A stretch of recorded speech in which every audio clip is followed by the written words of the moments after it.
പെരിയ കേസിലേത് അവസാന വിധിയല്ലെന്ന് LDF convener TP Ramakrishnan. CPMലെ കൂടുതൽ പേരെ പ്രതി ചേർത്തുവെങ്കിലും ശിക്ഷിക്കപ്പെട്ടിട്ടില്ല. പെരുങ്കളിയാട്ടവുമായി ബന്ധപ്പെട്ട വിഷയങ്ങളുണ്ടായെന്ന് CBI ഡയറിയിൽ തന്നെ പറയുന്നുണ്ട്. CPM ഗൂഢാലോചന നടത്തിയെന്ന് തെളിയിക്കാനായിട്ടില്ല. പോലീസ് കണ്ടെത്തിയതിൽ കൂടുതലൊന്നും CBI കണ്ടെത്തിയിട്ടില്ല. ശിക്ഷിക്കപ്പെട്ടവർക്ക് മേൽ കോടതിയെ സമീപിക്കാൻ അവസരമുണ്ടെന്നും TP രാമകൃഷ്ണൻ പറഞ്ഞു.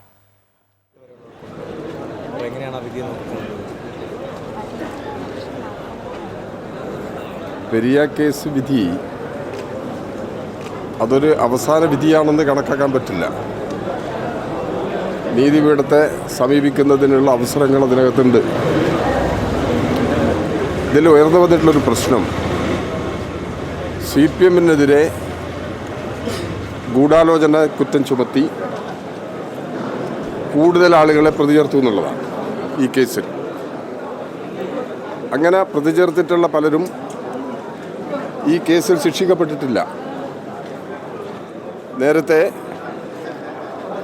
അവിടെ ഒരു ക്ഷേത്രത്തിലെ ഉത്സവവുമായി ബന്ധപ്പെട്ട് പെരുങ്കളിയാട്ടം എന്ന ഉത്സവവുമായി ബന്ധപ്പെട്ട് പ്രശ്നങ്ങൾ ഉയർന്നു വന്നതായി CBIയുടെ കേസ് ഡയറിയിൽ പറഞ്ഞിട്ടുണ്ട്.